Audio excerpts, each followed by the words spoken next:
उसके बाद फिर बेटर एमसीक्यू सॉल्विंग के क्या अप्रोचेस है। एमसीक्यूज को सॉल्व आप बेहतर तरीके से कैसे कर सकते हो। Remember how you approach MCQs, how you approach MCQs while sitting in the examination hall will create big difference to your score।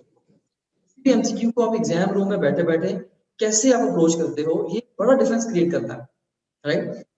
तो इवन एमसीक्यूज के लिए भी आपको जो है ना, मतलब कि एमसीक्यूज को अटेम्प्ट करने की पर्टिकुलर अप्रोच है कि भाई एमसीक्यूज को हाथ कैसे डालना है, राइट। तो इसमें जैसे होते हैं ना, डिफरेंट लोग होते हैं, डिफरेंट डिफरेंट साइकी, हम उनको डिफरेंटली थोड़ा ट्रीट करते हैं, उनको डिफरेंटली लेके चलते हैं। इसके अंदर एमसीक्यूज भी डिफरेंट डिफरेंट साइकी से बने हुए होते हैं, हमें कई दफा उनको डिफरेंट ट्रीटमेंट देनी पड़ती है। इसके बाद ये कुछ अप्रोचेस हैं, मैं आपके साथ शेयर कर लेता हूँ, ये आपको डेफिनेटली कहीं ना कहीं आपको हेल्प करेंगे। इसमें सबसे पहले be prepare to read fast and think on your own field, right.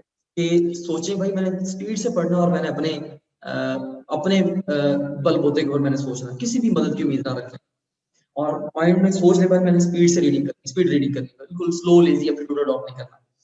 और सेकंड नंबर पे always have a backup plan. Backup plan से क्या मुराद है, प्लान ए आपके पास होना चाहिए, नहीं वर्क करता प्लान बी और प्लान सी।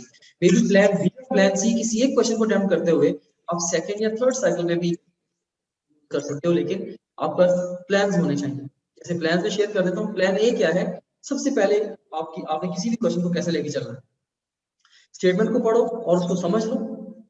अगर समझने के लिए आपको उसको उर्दू में या ऐसा इंग्लिश में परसीव कर लो, पंजाबी में, इवन पश्तो में भी आपको वर्ड ट्रांसलेट करना पड़ता है, जस्ट ट्रांसलेट दिस स्टेटमेंट और उसको अपने दिमाग में उसका मीनिंग बैठा लो, पढ़ते हुए साथ ही उसको ट्रांसलेट करो, दिमाग में उसका मीनिंग बैठा लो और उसको अंडरस्टैंड करो।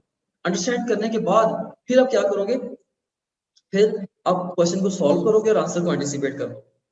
क्वेश्चन को सॉल्व करोगे और आंसर को एंटिसिपेट कर दोगे। लेकिन फर्स्ट करो कि अगर आपने एक स्टेटमेंट पढ़ी है, सिर्फ स्टेटमेंट पढ़ी है, आपने उसको अंडरस्टैंड नहीं कर पा रहे, अब आप क्या कर सकते हो, आप ऑप्शंस को पढ़ के दोबारा स्टेटमेंट पढ़ो, क्योंकि कई दफा जो पॉसिबल आंसर्स हैं वो भी स्टेटमेंट को समझा देते हैं बेहतर, राइट। तो पहले नंबर पे सबसे पहला काम क्या है, स्टेटमेंट को पढ़ के समझना। डायरेक्ट पढ़ के समझ आ गई बहुत अच्छा है, नहीं तो उसको ट्रांसलेट कर लो, नहीं समझ आ रही तो ऑप्शंस पढ़ के दोबारा पढ़ लो, लेकिन स्टेटमेंट को समझना जरूरी है। और उसके बाद फिर आप उसको समझ को जहन में रखते हुए आप क्वेश्चन को सॉल्व करो, आंसर को एंटिसिपेट करो, फिर ऑप्शन में से आप आंसर को जाके पिक करो, right. Then locate the answer. इस सीक्वेंस से जिस क्वेश्चन के आंसर तक आप पहुंच जाओगे, मोर देन 90% चांस ये है तो क्वेश्चन आपका ठीक ही होगा, राइट। अब फर्स्ट करें कि क्वेश्चन आपका इस तरीके से नहीं, आप उसको नहीं अटेम्प्ट कर पा रहे इस क्लासिक सीक्वेंस से, फिर आप क्वेश्चन को बैक सॉल्व कर सकते हो। बैक सॉल्व कैसे कर सकते हो, अब हर ऑप्शन को स्टेटमेंट कंसीडर करो और जो स्टेटमेंट है उसको पक्का जवाब कंसीडर करो। Hope that you understanding this thing कि से हमारे पास ये स्टेटमेंट है और ये ए बी सी डी चार ऑप्शन, मुझे पता है ये चीज तो पक्की है बिल्कुल इसके अंदर, तो मैं अगर इसके जरिए इस जवाब को आंसर करने की सबके जरिए मैं कोशिश कर लूंगा, मेरा ब्रेन थोड़ा सा डिफरेंट एंगल से जाके सोचेगा। Yes, this is back solve strategy. अब लोग बैक सॉल्व स्ट्रेटजी है, मैं खुद इस स्ट्रेटजी को मैंने सेवरल टाइम्स यूज किया है and it works well, right. So आप इसको भी यूज कर सकते हैं। उसके बाद ये प्लान सी क्या है, अगर खुदा ना खासा बैक सॉल्व के जरिए भी आप क्वेश्चन के आंसर तक नहीं पहुंच पा रहे, राइट, अब आप क्या कर सकते हो, अब आप लोग जो है एक एजुकेटेड गेस लगा सकते हो या आप क्वेश्चन को स्किप करके मूव ऑन कर सकते हो। लेकिन स्किपिंग को मैं पर्सनली लाइक नहीं करता, इसको क्यों नहीं लाइक करता इसको आगे चल के मैं डिस्कस करूंगा। स्किपिंग मेरे ख्याल से आपका ओवरऑल जो स्कोर है उसको डैमेज करती है। Fine, so next approach number 3 है कि एग्जाम में एमसीक्यूज को अटेम्प्ट करने के हवाले से आप लोगों ने ऑल 4 ऑप्शंस को रीड करना है before picking the right answer on your exam. सारे ऑप्शंस को आप लोगों ने रीड करके, अगर आपको लगे भी कि ए या बी ठीक है, फिर भी चारों को पढ़ के ही आपने ए या बी पिक करना है, क्योंकि कई दफा अगेन बेस्ट आंसर जो होता है वो लेटर उन्होंने रखा होता है, सी या डी है। लाइक अगर मैं आपसे कहता हूँ कि protons are present in, A option is matter, B option is element, C option is atom and D option is nucleus। देखो अगर आप मैटर एलिमेंट पढ़ के आप क्वेश्चन का आंसर पिक कर दोगे तो आपका गलत हो जाएगा, राइट। तो इसलिए आप लोगों ने सारे ऑप्शन को लाजमी पढ़ना होता है। फिर pick the answer in the right spot. Paper based टेस्टों में बहुत ज्यादा बड़ा मसला आता है, बच्चे ने क्वेश्चन नंबर 20 खाली छोड़ दिया, 21 का आंसर 20 पे लगा दिया, 22 का आंसर 21 के सामने लगा दिया, पूरी सीरीज गलत कर दी। हर साल सैकड़ों बच्चे सीरीज गलत करते हैं। मेक श्योर आप जब भी आंसर चूज करें आपके माइंड में रिफ्लेक्स बनाना चाहिए हमेशा, क्वेश्चन पेपर से पढ़ के 21 हाँ जी ये आंसर, 22 हाँ जी ये आंसर, 23 जब भी किसी क्वेश्चन आपने अटेम्प्ट करना है, हमेशा क्वेश्चन पेपर का और आंसर शीट का मैच करके हैं। इसके ऊपर टाइम नहीं लगता, सिर्फ माइंड की थोड़ी सी सोच लगती है, राइट? Make sure this. फिर अमूमन पहला जवाब जो आपके दिमाग में आता है वो सही होता है, उसको आप तभी चेंज करें अगर आपको लग रहा है कि कोई रीजन है आपको चेंज करने का। आपने इसे एक क्वेश्चन पढ़ा, स्ट्रेट अवे इसका आंसर आपके दिमाग में आ गया, लेकिन आपने एमी का इसको चेंज कर दिया। एमी चेंज नहीं करना, क्योंकि पहले हंच अक्सर ठीक हो, रिसर्च प्रूवन है, right? First hunch is usually right, लेकिन इट्स नॉट ऑलवेज राइट। आप इसको चेंज कर ही नहीं सकते। आप चेंज कर सकते हो, लेकिन आप इसको चेंज कब करोगे? जब आपको कोई रीजन मिल जाती है, हाँ यार इस वजह से मैं इसको चेंज कर रहा हूँ। वैसे आप इसको रैंडमली चेंज नहीं करो। तो ये फिफ्थ अप्रोच थी। सिक्स्थ अप्रोच क्या है? Make sure that you are answering the question asked, not the one you expect.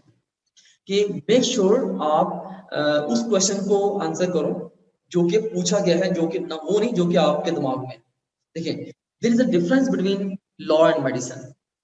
In medicine, जब आप पेशेंट को ठीक कर रहे हो, आपके दिमाग में जो चीज चल रही है ना, आप मुंह से जो मर्जी कही जाओ, आपके दिमाग में जो है उसकी बेस पे आप जो दवाई लगा रहे हो पेशेंट को, पेशेंट का रिस्पॉन्स उस बेस के ऊपर आ रहा है। ओके। लेकिन लॉ के अंदर एक लॉयर है, वो जज के सामने उसके दिमाग में जो मर्जी चल रहा हो, जज के सामने वो अल्फाज जो बोलेगा, अब उसी का इम्पैक्ट आएगा, राइट? तो इसी तरीके से देखें, अब एक वो सवाल है जो एग्जामिनर के दिमाग में है, जो कि उसने एक्चुअली पूछा है, और एक वो सवाल है जो कि आप सोच रहे हैं कि एग्जामिनर पूछ रहा है। इन दोनों में कई दफा गैप होता है, क्योंकि आपने खास वे से क्वेश्चन की प्रैक्टिस की होती है सिर्फ गिवन एग्जामिनर्स के, तो आपका माइंड बायस्ड होता है। तो आप लोगों ने मेक श्योर करना है कि you are answering the question asked, not the one you are expecting. फिर सेवंथ अप्रोच क्या है? Don't leave any question unanswered. Unanswered questions को ना छोड़ें। मैं ये बात क्यों कह रहा हूं? देखिए, जस्ट इमेजिन करें 4 क्वेश्चंस हैं और 4 के 4 सवाल ऐसे हैं कि आपको लगता है जी ये वेरी वेरी हार्ड क्वेश्चंस है, मुझे इनका तो पता ही नहीं, स्टेटमेंट भी समझ नहीं आ रही, ऑप्शंस भी समझ नहीं आ रहे। ओके। अब अगर आप इन 4 सवालों को खाली छोड़ देंगे, आपके नंबर टोटल में से कितने माइनस होंगे? 4। अगर आप इन चारों सवालों को, अगर आप ये हर सवाल की 4 ऑप्शन है, हर सवाल को मैं कहता हूँ चारों को ऑप्शन आप सी लगा देते हैं या बी लगा देते हैं, आपकी प्रोबेबिलिटी क्या है कि आपके हर सवाल के ठीक होने की प्रोबेबिलिटी कितनी है? 25%। ये हर क्वेश्चन के अंदर 4 ऑप्शंस हैं। इसका मतलब ये हुआ कि 4 क्वेश्चंस में से चांस क्या है? चांस ये है कि आपके 3 गलत होंगे और एक आपका ठीक हो जाएगा, और एक नंबर जो आपका, एक क्वेश्चन आपका ठीक हो जाएगा। अब देखें कि वैसे टोटल में से 4 माइनस होने थे, अब जो एक ठीक हो गया, 3 ये जो 3 माइनस हो गए, और इस ये जो एक जो आपका सही हो गया है, तो इसमें से देखें, इसकी बेस पे देखें 0.75 मार्क्स आपके माइनस हो गए, इसका आपको एक मिल गया। सो 1 माइनस 0.75, सो नेट गेन आपका जो कितने का आ गया? 0.25। अगर आपने 4 सवालों को रैंडमली भी गैस कर दिया, बगैर पढ़े बगैर सोचे समझे एक ही चीज पिक कर दी, चांस ये है, स्टैट्स ये कहते हैं कि स्टिल आपका स्कोर थोड़ा सा ऐड होगा, right? So I hope that you have understood this thing. Questions को अनआंसर्ड नहीं छोड़ना। कब छोड़े अनआंसर्ड? पूरे पेपर में कितने क्वेश्चन अनआंसर्ड छोड़ सकते हैं आप लोग? आई वुड से ना ही छोड़े। अगर छोड़ना ही है, मैक्स 1 या 2 जिनके लिए आपको फील हो रहा है या गट फीलिंग है, तो होना ही गलत है, राइट? मुझे इसका कुछ भी नहीं पता, चलो मैं इतना अपने मार्क्स नहीं लूज करता, 0.25 मार्क्स। तो अदरवाइज अनअटेम्प्टेड ना छोड़ें, राइट? अनअटेम्प्टेड छोड़ना लॉस देता है। नेक्स्ट अप्रोच क्या है? अब वो क्वेश्चन जिनके अंदर ऑल ऑफ दीज ऑप्शन होगा, राइट? वेदर एनी, तो अब देखिए whether any of 3 options is incorrect. अब देखिए, अगर कोई भी क्वेश्चन जिसके अंदर ऑल ऑफ दीज है, अब अगर आप दिमाग में ये रखेंगे ना, बाकी तीनों में से कोई भी इनकरेक्ट है, अगर आपने इनकरेक्ट एक भी ढूंढ लिया ना तीनों ऑप्शंस में से, इसका मतलब है ऑल ऑफ दीज भी क्या, वो इनकरेक्ट भी क्या, तो सही जवाब बाकी 2 में से रह जाएगा। और एग्जैक्टली सेम अप्रोच है नन ऑफ दीज के लिए। अगर एक ऑप्शन नन ऑफ दीज आप देखें, बाकी तीनों में से कोई सही है, अगर एक भी सही निकला है इसका मतलब है नन ऑफ दीज, और वो दोनों वो ऑफ कोर्स रूल आउट हो जाएंगे एंड सो ऑन, राइट? इस तरीके से हम लोग प्ले कर सकते हैं। जैसे ये एग्जांपल भी है ऑक्सीडेशन केस। अब देखिए, आपको पता है कि एडिशन ऑफ ऑक्सीजन या रिमूवल ऑफ हाइड्रोजन इलेक्ट्रॉन या इंक्रीज इन ऑक्सीडेशन नंबर, यही ऑक्सीडेशन होगी। अब देखिए ऑक्सीडेशन केस, अब ऑल ऑफ दीज है ना, हमने ऊपर क्या देखना है कि कौन सी स्टेटमेंट गलत है।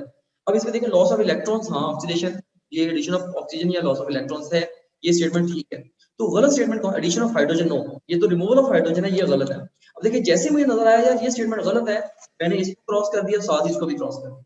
अब मेरे पास ये बाकी 2 ऑप्शन बचे। अब इन दोनों ऑप्शंस में से ऑफ कोर्स मैं चूज कर सकता हूँ डिक्रीजिंग ऑक्सीडेशन नंबर, अगेन ये भी मुझे पता है कि यार ये भी गलत है, तो अब मेरा answer ultimately loss of electrons बनेगा। राइट। तो इस तरीके से आप लोग जो है वो अपनी चॉइसेस को एलिमिनेट कर सकते हैं। नवी अप्रोच क्या है, read last line in question with long statement might be helpful.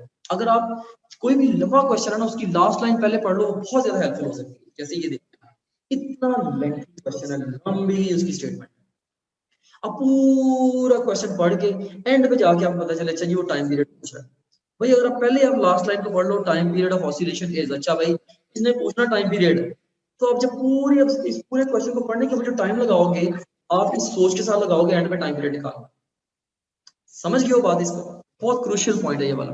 अगर बहुत लेंथी स्टेटमेंट है, लास्ट लाइन को पहले पढ़ के उसके ऊपर फिर आप लोग जब वो बाकी क्वेश्चन को पढ़ लो, तो इस तरीके से आप लोग बेहतर क्वेश्चन को कैरी कर पाते हो। फिर checking dimension in physics, it might also be helpful. जैसे ये क्वेश्चन मैंने आपको ऑलरेडी दिखाया है, टाइम पीरियड पूछा है, अब मैं बजाय सारा लंबा चौड़ा कैलकुलेशंस करने के लिए बैठ जाऊं, मुझे पता है यार टाइम डिमेंशन है वो टाइम वाली होनी, तो इन सब की अगर मैं डिमेंशन निकाल के देख लूं, जिसकी टाइम वाली निकल के मेरा आंसर होगा। जैसे आप देखें इन सब की मैंने डिमेंशन निकाल दी, इनमें से आंसर कौन सा बना मेरा, ऑफ कोर्स देखें इसका टाइम वाली डिमेंशन है, वो मेरा आंसर बन गया। ये आप देख सकते हैं कि टाइम पीरियड का मुझे पता है कि डिमेंशन मैच होगी, राइट। कितना स्मार्ट वे है अपने क्वेश्चन को ठीक करने का। Hope that you have grabbed the concept now. Thank you so much.